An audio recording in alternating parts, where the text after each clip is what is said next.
ঈদুন মুবারকুন এর তারকিব এবং অনুবাদ।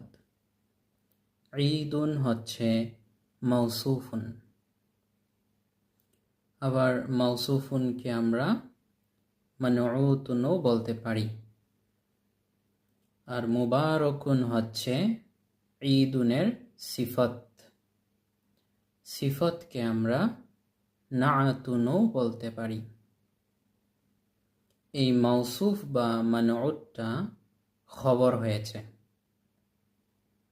আর এই খবরের মুবতাদা উজ্জ রয়েছে, আর সেই মুবতাদাটা হচ্ছে হাযা।